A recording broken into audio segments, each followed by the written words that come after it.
세상의 모든 소음이 잠들고 화려했던 방송의 축제가 막을 내린 시간. 수많은 관객이 떠나간 자리는 거대한 공허함으로 채워졌고 무대 위를 비추던 수십 개의 조명은 절반쯤 빛을 잃은 채 고개를 숙였다.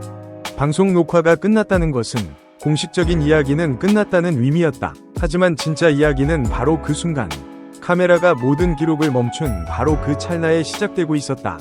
검은 무대 바닥 위로 방송의 열기가 남긴 미세한 먼지들이 은하수처럼 천천히 내려앉던 그 정막 속, 한 남자가 아주 조심스러운 발걸음으로 객석을 가로질러 내려오고 있었다. 그는 가수 이찬원의 일터를, 아들의 세상을 처음으로 두 눈에 담기 위해 찾아온 아버지였다. 늘 멀리서, 화면 속에서만 바라보던 아들의 무대, 그것이 현실이 되어 눈앞에 펼쳐지자 아버지는 차마 무어라 말을 잇지 못했다. 그저 무대 가장 가까운 객석의 손잡이를 말없이 쥐었다 놓기를 반복할 뿐이었다. 그 손짓에는 아들에 대한 대견함과 자랑스러움, 그리고 평생을 바쳐 아들을 키워낸 세월의 무게가 고스란히 담겨 있었다. 그 누구도 예상치 못했던 방송 역사에 기록될 전설의 서막이 오르고 있음을 아무도 알지 못했다.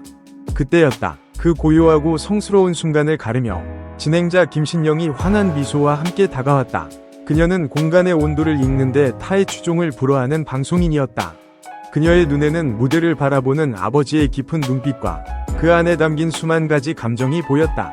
장난기 가득한 목소리였지만 그 안에는 깊은 존중이 배어 있었다. 아버님, 오늘 이렇게 귀한 걸음 해주셨는데 이 무대 위에서 아버님 목소리 딱 한 번만 들려주시면 안 될까요?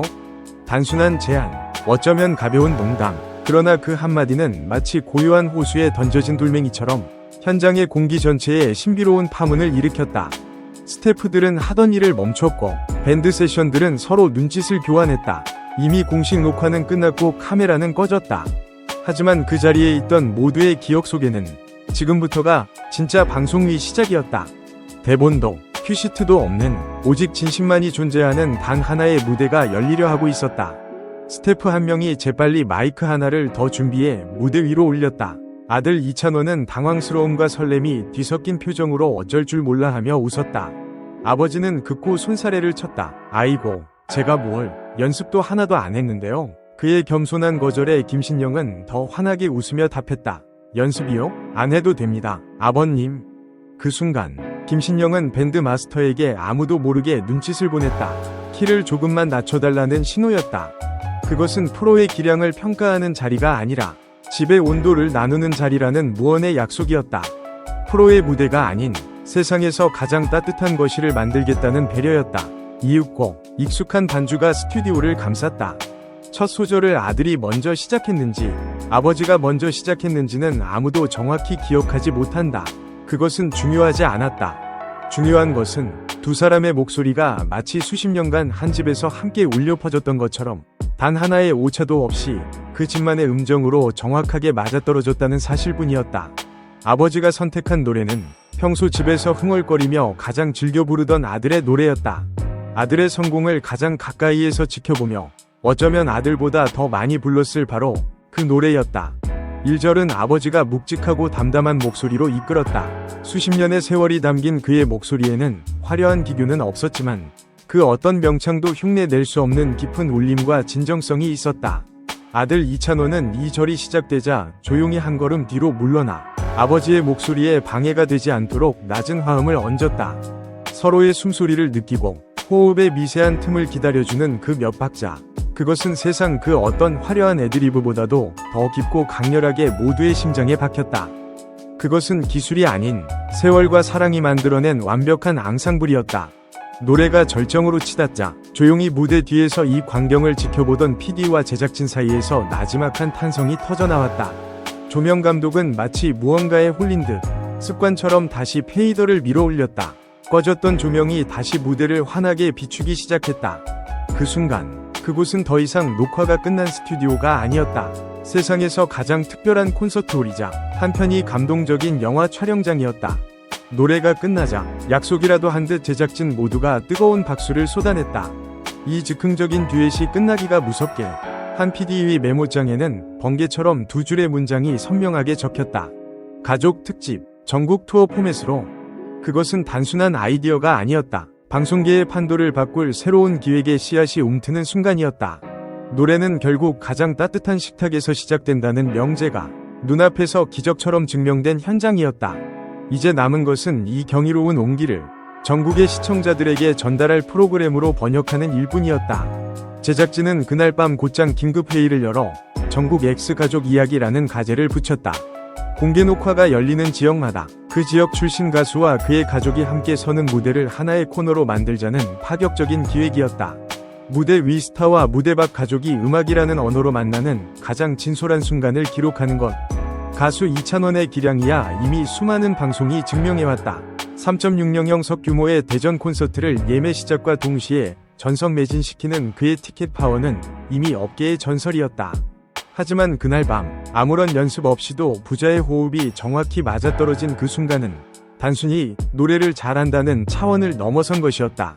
그것은 음악의 가장 깊은 뿌리, 그 근원을 꺼내 보여준 것이나 다름없었다.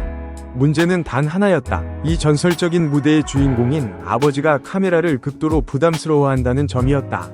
제작진의 초대는 세상 가장 정중했고 일정 또한 아버님의 스케줄에 맞추겠다는 파격적인 제안이 오갔지만 결정은 아직 내려지지 않았다.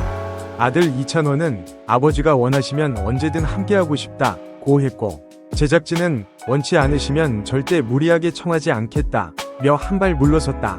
이 조심스러운 거리감과 존중이 오히려 이 특집의 진정성을 더욱 빛나게 했다. 억지가 없으면 진심이 남고 결국 대중이 열광하는 것은 정교하게 짜인 연출이 아니라 예고 없이 찾아오는 진짜 장면이기 때문이다. 이 소문은 SNS를 통해 빛의 속도로 퍼져나갔다. 팬들이 찍은 짧은 영상과 목격담은 순식간에 온라인을 점령했다. 아버지가 첫 소절을 여는 그 타이밍이 진짜였다. 연습 없이 저 정도면 평소 집에서 얼마나 같이 불렀던 건지 상상이 안 된다. 집에서 부르던 그 키 그대로네. 와 같은 분석들이 줄을 이었고 집의 음정이라는 문장은 하나의 밈이 되어 퍼져나갔다. 흥미로운 것은 팬덤 밖의 반응이었다. 평소 트로트나 음악방송에 관심 없던 이들조차 저런 장면이라면 한번 보고 싶다. 노래로 연결되는 가족이라는 감각은 누구에게나 통하는 것 같다. 몇 뜨거운 반응을 보였다. 카메라가 꺼진 뒤에도 무대는 계속된다는 것. 조명이 반쯤 내려온 스튜디오에서 이찬원과 아버지가 나란히 서서 같은 노래를 붙잡던 그 장면. 바로 그 순간이 새로운 프로그램을 잉태했고 그의 콘서트에 새로운 의미를 더했다. 노래는 무대에서 완성될지 모르지만 그 시작은 언제나 가장 가까운 사람에게서 온다는 평범한 진리를 그날의 무대는 온몸으로 증명해냈다. 결국 이 모든 이야기는 단 하나의 문장으로 요약된다. 카메라도 대본도 없는 곳에서 진짜 무대는 시작된다. 조명이 반쯤 내려온 스튜디오에서 이찬원과 아버지가 나란히 서서 같은 노래를 붙잡던 그 장면. 바로 그 찰나의 순간이 새로운 프로그램을 잉태시켰고 이찬원이라는 가수의 음악에 더욱 깊은 의미를 덧칠했다. 노래는 무대에서 완성될지 몰라도 그 시작은 언제나 가장 가까운 사람에게서 온다는 진리를 모두가 목격했다. 그래서 다음 공개 녹화의 엔딩이 더욱 궁금해진다. 혹시 또 다른 가족이 용기를 내어 한 발 앞으로 나올까? 혹시 또 다른 아들이, 또 다른 딸이, 혹은 부모가 서로의 손을 잡고 같은 박자를 걸을까? 그날 다시 조명이 켜지면 진행자 김신영은 또다시 무대의 문을 활짝 열 것이다. 그리고 누군가는 그 문턱을 조용히 넘어와 우리에게 또 한 번이 진짜 방송을 선물할 것이다. 우리는 그저 그 장면을 기다리면 된다. 기다림이 길어져도 괜찮다. 진짜는 늘 예고 없이 등장하니까. 대본도 카메라도 없던 그날의 노래처럼.